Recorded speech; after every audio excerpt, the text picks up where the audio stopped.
Quero estar neste momento cumprimentando a todos com a paz do Senhor.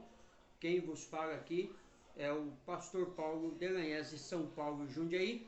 Estamos agora no nosso momento resumo da nossa Escola Bíblica Dominical. Quero vos convidar, você que ainda não se inscreveu no nosso canal, a se inscrever. É muito simples. Ao receber este link, clique em se inscrever e a você se inscrever também compartilhe os nossos vídeos com os seus amigos, com os irmãos em Cristo Jesus, pois assim você nos ajuda a divulgar a palavra de Deus. Hoje estaremos falando sobre o culto a Deus com liberdade, mas sem esquecer a reverência, porque o culto que nós prestamos não é ao homem, não é aos irmãos, ao pastor da igreja. O culto que nós prestamos a um Deus que exige a nossa reverência. Quero deixar alguns versículos para parâmetro da nossa aula. O primeiro se encontra no livro de Levítico, capítulo 2, versículo 1 ao 2, que nos diz assim: a reverência na adoração não é uma questão de formalidade, mas de respeito. 1 Samuel, capítulo 15, versículo 22. O ritual religioso sem reverência é desobediência e não tem aceitação divina. Então isso tem que ficar claro. Não adianta você achar que está louvando e adorando a Deus se você não reverencia a Ele. Eclesiastes 5:1. A reverência no culto significa ter consciência da majestade divina. Miqueias 6:6-8. Não devemos confundir religiosidade com espiritualidade. 1 Coríntios 14:20. A espiritualidade pentecostal não elimina a maturidade nem o bom senso. 1 Coríntios 14, 23, 25. Liberdade e reverência são características do culto pentecostal, ou seja, do culto que prestamos a Deus. Nosso textual está baseado em João capítulo 4, versículo 24. Deus é Espírito, e importa que os que o adorem em espírito e em verdade. A nossa verdade prática diz: a adoração em espírito diz respeito à posição espiritual do adorador. Isso quer dizer que o que vale diante de Deus é como adorar e não onde adorar. Foi o que Jesus deixou claro à mulher samaritana, que achava que o lugar de adorar era no Monte Gerizim e os judeus achavam que era em Jerusalém. Jesus disse a ela e a todos ali presentes dos seus discípulos que o lugar de adorar não é simplesmente em Jerusalém ou no Monte Gerizim, mas que os verdadeiros adoradores adoram o Pai em espírito e em verdade. Como é que você está adorando a Deus? Nosso texto de base para a aula é 1 Coríntios capítulo 14, versículo 26 ao 32, que nos diz assim a palavra de Deus: que fareis, pois, irmãos, quando vos ajuntais? Cada um de vós tem salmo, tem doutrina, tem revelação, tem língua, tem interpretação. Faça de tudo para edificação. E se alguém falar língua estranha, faça isso por 2 ou, quando muito, 3, e por sua vez haja intérprete. Mas se não houver intérprete, esteja calado na igreja e fale consigo mesmo e com Deus. E fale 2 ou 3 profetas, e os outros julguem. Mas se o outro que estiver assentado for revelado alguma coisa, cale-se o primeiro, porque todos podereis profetizar, uns depois dos outros, para que todos aprendam e todos sejam consolados. E o espírito dos profetas estão sujeito aos profetas. Porque Paulo escreveu este capítulo à igreja de Coríntio? Para corrigir erros doutrinários, bagunças, na verdade, que estavam acontecendo na igreja. E, infelizmente, no neopentecostalismo do nosso século, nós encontramos algumas igrejas que praticam exatamente o contrário do que Paulo ensina aqui, porque acham que estão dando liberdade ao Espírito, mas na verdade estão trazendo uma grande confusão para aqueles que visitam a igreja e não compreendem. Por isso Paulo estava dizendo, cada um profetize após o outro. Se falar em língua, que haja quem interprete. Para quê? Para que não bagunçasse o culto. Porque o incrédulo que entra na igreja, ele precisa entender o que o irmão e o que a irmã está falando. E nada melhor para ele entender do que a mensagem bíblica da cruz pregada. Porque a língua estranha não serve para os não crentes. A língua estranha é apenas uma edificação minha para com Deus, que eu falo com Deus. Para o incrédulo só vai servir se houver uma profecia ou uma interpretação que se explique aquilo que o irmão está falando em língua. Senão trará a ele muito mais confusão. Então é por isso que Paulo estava colocando esta ordem no culto. Ele não estava resistindo ao Espírito. E por isso que ele estava dizendo que o Espírito é sujeito ao profeta. Mas qual o Espírito? O Espírito Santo? Não. O Espírito do profeta, o Espírito do homem. O nosso Espírito é sujeito a nós. Nós falamos em língua até a hora que nós queremos. A hora que nós quisermos parar, nós paramos, né? Não precisamos querer mostrar para os outros que somos santos, que somos melhores, que pulamos, que profetizamos, se a igreja em si não irá entender o que está acontecendo. Embora não sejamos nós simpatizantes das liturgias formais, pois somos pentecostais e como pentecostais gostamos e praticamos as ações do Espírito Santo, falamos em língua, profetizamos e glória a Deus por isso, mas os mais cultos litúrgicos formais, eles centralizam mais a palavra. E eu acho que muitas das vezes é o que falta para nós. Podemos ter a ousadia do Espírito Santo, mas precisamos nos dedicar mais à palavra de Deus, pois é a palavra de Deus que salva o pecador. É a palavra de Deus que fala ao coração do pecador, que entra às nossas igrejas, às nossas congregações, pois esses elementos revelam uma forma de adorar a Deus, e por isso são litúrgicos. Nossa liturgia, ela é simples. Por exemplo, espera-se que em nossos cultos haja louvor congregacional, oração pelos enfermos e demais causas, leitura da palavra de Deus, apelo, oração final e bênção apostólica e oferta. Isso é um culto normal, um culto litúrgico que nós praticamos dentro da Assembleia de Deus e de muitas outras igrejas, porque essa é a orientação da própria palavra de Deus. O Novo Testamento não apresenta um manual de liturgia e nem estabelece regras de culto, mas espera-se ou que haja, no nosso meio, adoração em línguas também, expressões de profecias e outros dons, tudo para a edificação dos santos. Outro fato marcante é a liberdade que irmãos e irmãs têm para adorar a Deus em nossas reuniões. Esses elementos marcam a liturgia pentecostal.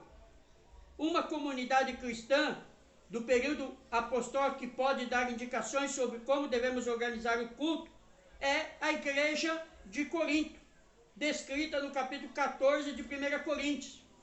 Com base nesse exemplo, vamos estudar como se deve ser o nosso culto, os elementos para que ele seja aceitável a Deus. Tópico 1. O culto pentecostal, liberdade e reverência. O cristianismo não tem o objetivo de padronizar o mundo e nem destruir as culturas. Sua mensagem, porém, é universal. No dia do triunfo de Cristo e da igreja, cada povo ou etnia se apresentara louvando a Deus na sua própria tradição. Isso se reflete na forma de adoração desenvolvida ao longo dos séculos, ou seja, os americanos louvarão a Deus no arrebatamento, no encontro da igreja, como eles costumaram. Os muçulmanos cristãos também, os judeus, os japoneses, os coreanos, os portugueses, né? Como nós, brasileiros, louvaremos ao Senhor do jeito que cultuamos ao Senhor, sem nada disso perder a essência da verdadeira adoração, porque cada cultura, cada país, cada povo tem a sua forma de adorar a Deus. O que não pode é pregar-se e difundir-se mentiras e heresias no meio da congregação. A flexibilização cristã. A religião cristã é flexível quanto à forma de adoração e permite várias liturgias, como acabamos de falar. Todos os ramos do cristianismo, incluindo os cristãos nominais, têm sua forma distintiva de culto, desde o cerimonialismo ornamental das igrejas católica romana, ortodoxa e algumas protestantes, ao modelo simples dos evangélicos, principalmente os pentecostais como nós. Não se deve associar o rigor da liturgia do culto judaico com os vários sistemas de cultos cristãos, nem ingressar o ritual cristão em nosso tempo, mas essa flexibilidade tem limites, e por isso deve haver respeito pela estrutura já existente, a qual está baseada em 1 Coríntios 14, versículo 40, ou seja, reverência, respeito e pregação da palavra. O culto. O termo culto é sinônimo de adoração. O nosso enfoque é no sentido de adoração.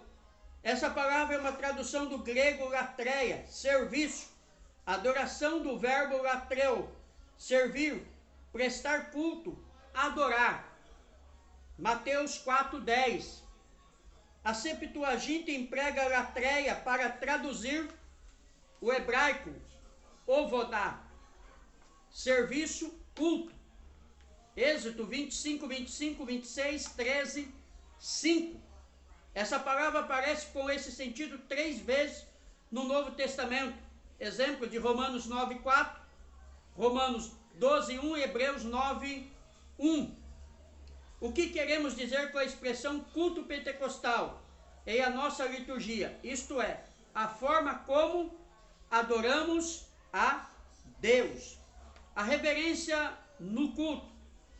A adoração a Deus é o momento mais sublime na vida humana. Significa essencialmente o reconhecimento, a celebração e a exaltação da majestade divina. Por isso deve ser oferecida com reverência. Faça-se de tudo decentemente e com ordem. 1 Coríntios 14, 40. O apóstolo está se referindo ao culto de adoração. O culto é o diálogo de Deus com o seu povo. É um momento de reverência. Havia acima do púlpito do templo sede da igreja Assembleia de Deus de Jundiaí, o pastor Ezequias diz o versículo: guarda o teu pé quando entrares na casa de Deus, Eclesiastes capítulo 5, 1. Alguém duvidaria que se o rei Salomão vivesse em nossos dias, a mensagem seria: desliga o teu celular quando entrares na casa de Deus. A adoração é momento de conexão com o céu e não com a internet. Infelizmente, há muitos irmãos que acham que a qualquer momento Deus vai chamar ele no WhatsApp. Há muitos irmãos, infelizmente, que pensam que a qualquer momento Deus vai chamar ele no Facebook, ou Deus vai ligar para ele durante o culto, porque não consegue se desligar da internet. Por isso o pastor Ezequias faz essa brincadeira. Em vez de guarda o teu pé, Salomão escreveria: guarda o teu celular quando entrares na casa de Deus. Porque isso é falta de reverência. Eu sei que tem os irmãos que trabalham com celular, médicos, bombeiros, aqueles que são oficiais da igreja para tirar foto, para filmar, para divulgar, esses tudo bem, esses têm toda a liberdade para usar o celular e a internet durante o culto. Mas os demais irmãos deveriam se concentrar em adorar a Deus, em prestar um culto a Deus, em falar com Deus, em ouvir a voz de Deus, porque nós estamos no culto para adorar, para reverenciá-lo. É apenas 1-2 horas de culto. Será que não podemos nos desligar do Facebook, do WhatsApp, da internet? Claro que podemos, pois nós estamos lá para reverenciar a Deus. Concordo plenamente com a fala do pastor Ezequias aqui, nessa fase da nossa aula, como adorar a Deus e como prestar um culto de reverência, de verdade ao Senhor. Tópico 2. O centro do culto pentecostal. Igreja e toda a congregação ou assembleia que se reúne em torno do nome de Jesus Cristo como Senhor e Salvador, professando fé nele, publicamente de forma diversificada. Mostramos que o centro do nosso culto pentecostal é Jesus, pois o centro da nossa adoração é Ele. Embora alguns opositores da obra pentecostal, os unicistas, e mais alguns ramos, costumam nos acusar de, em nossos cultos, darmos ênfase ao Espírito acima de Jesus, o que não é verdade, pois quando falamos no Espírito Santo, estamos adorando a Jesus, estamos adorando a Deus, pois a palavra de Deus nos garante sobre a Trindade, ser Deus, Pai, Filho e Espírito Santo. Mas essa é uma maneira sutil de nos chamar de montanistas, ou seja, pessoas que crê em 3 deuses, o que não é verdade. Na verdade, o grande erro é da interpretação equivocada deles, que fazem da pessoa do Espírito Santo. O Senhor Jesus é o centro da nossa adoração e de nossa mensagem pregada nas Assembleias de Deus. Por que falamos nas Assembleias de Deus? Porque somos assembleanos, Mas podemos dizer na Deus Amor, na Brasil para Cristo, sim, porque são igrejas que pregam a verdade. E se a igreja prega a verdade, a mensagem central dela é Jesus Cristo. Não há dúvida quanto a isso. Os crentes se reúnem em nome de Jesus para adoração ao Deus Trino.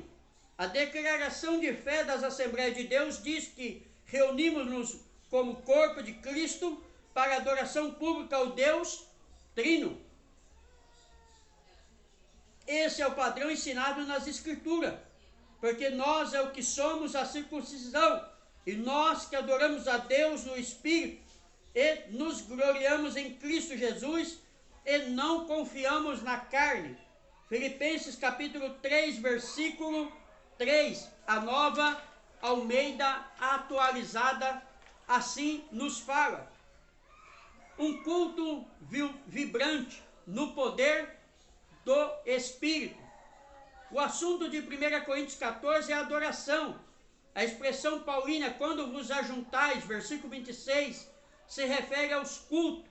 A exortação paulina à comunidade cristã de Corinto nos ensina muita coisa sobre o culto, entre elas que o culto não era entediante, nem consistia num pregador falando para um rebanho atento e silencioso, pois havia uma intenção dinâmica de compartilhar e receber a mensagem de Deus. Os crentes não eram espectadores, mas participantes do culto. Nada há na instrução paulina do versículo 26 ao 32 que indique ser essa manifestação dos dons restrita à liderança. O contexto sugere a participação dos crentes em geral, como nos dias atuais a qual vivemos, aonde todos nós temos a liberdade de pregar, de louvar, de adorar a Deus em espírito e em verdade. Característica pentecostal: os primitivos cultos eram espontâneos e diferentes das reuniões da sinagoga, embora muitas características viessem delas. Tiago capítulo 2, versículo 2.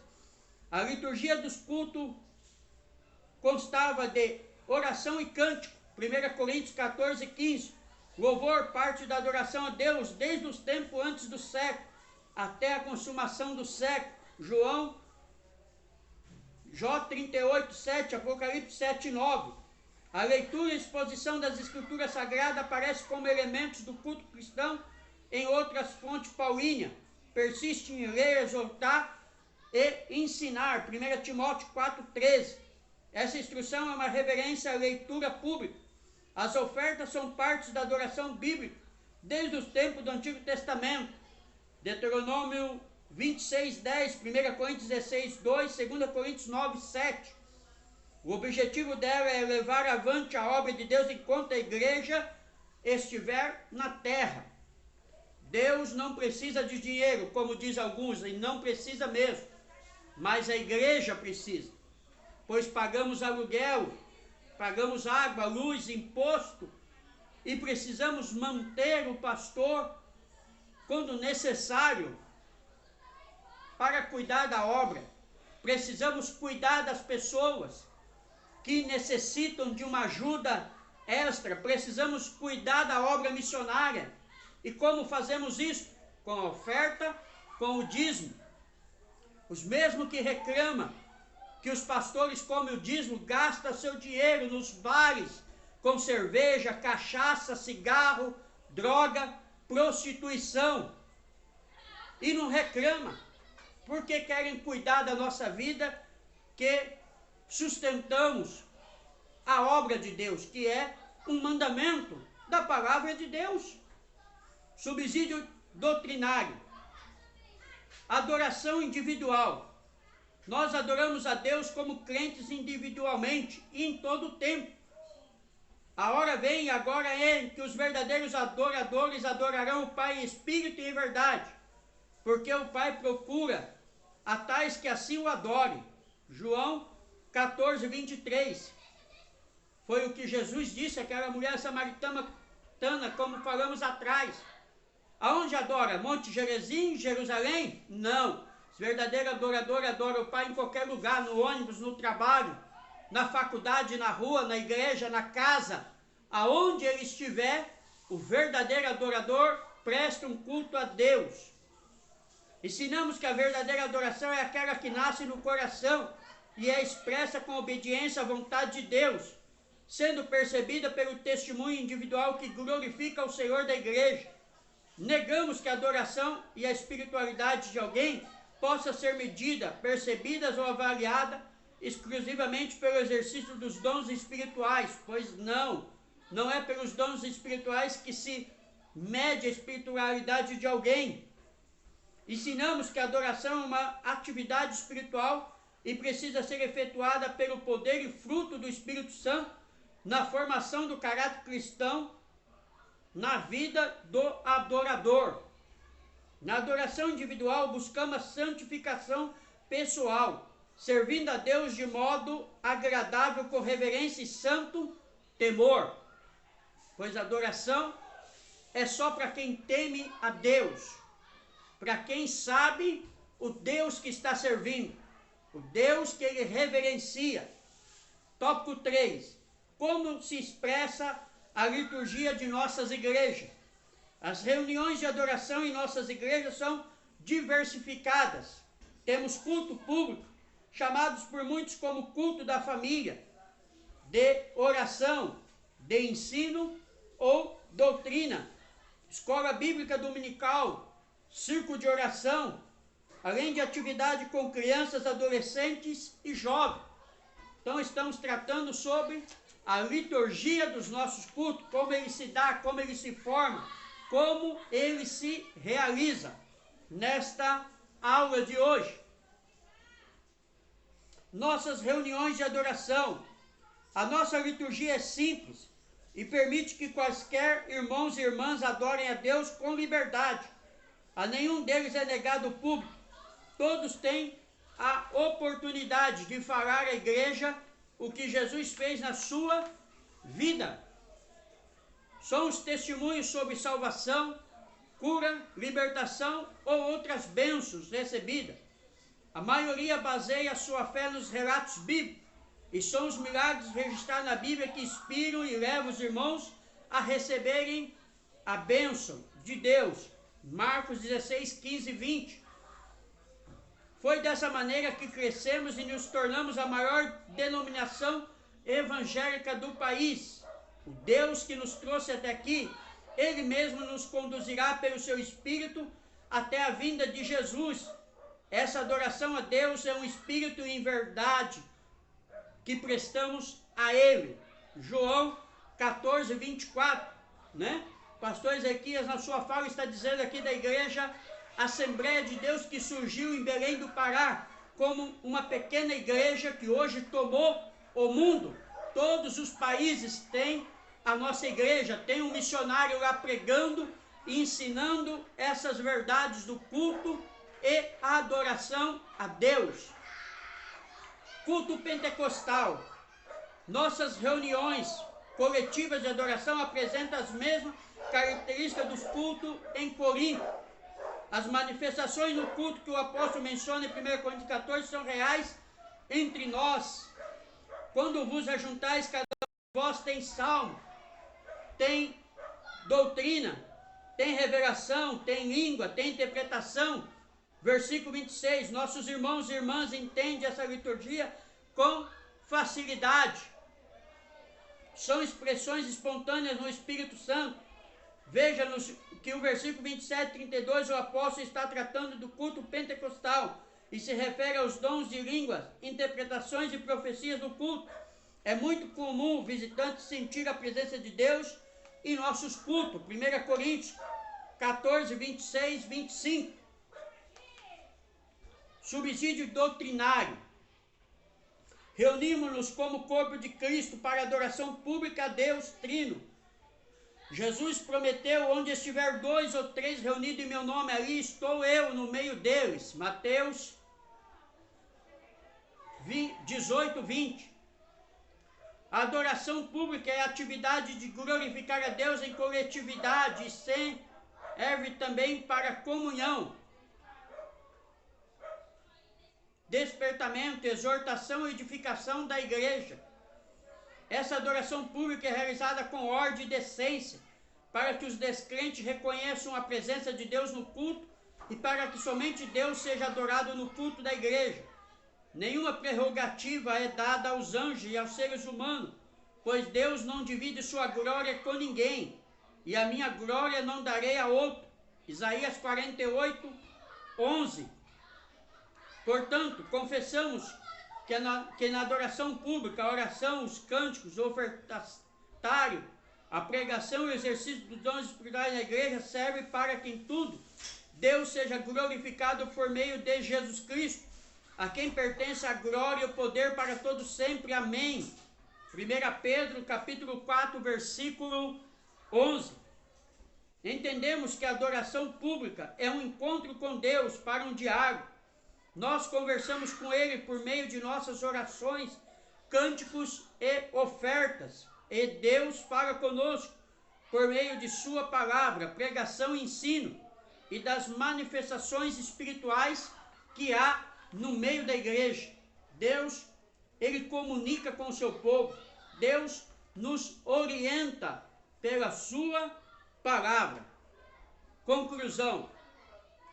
O que precisamos saber é que o Novo Testamento não estabelece forma litúrgica de adoração, porque parece não ter sido essa a preocupação do Espírito Santo, que os nossos cultos sejam dinâmicos e espontâneos, em nome de Jesus, com espontaneidade e reverência. Nós não somos espectadores dos cultos, como num teatro ou cinema. Antes participamos dele com cânticos congregacionais, corais, conjuntos e grupos de louvores, dando glória a Deus e aleluia. É isso que faz o nosso culto ser diferente. É isso que faz o nosso culto ter a presença do Espírito Santo enquanto adoramos e prestamos um verdadeiro culto ao Senhor. Amém? Quero convidar você que ainda não está inscrito no nosso canal do YouTube a se inscrever. Ao receber este link, clique em se inscrever, toque o sininho, dê o link, deixe um comentário, compartilhe também com seus irmãos, com seus amigos em Cristo.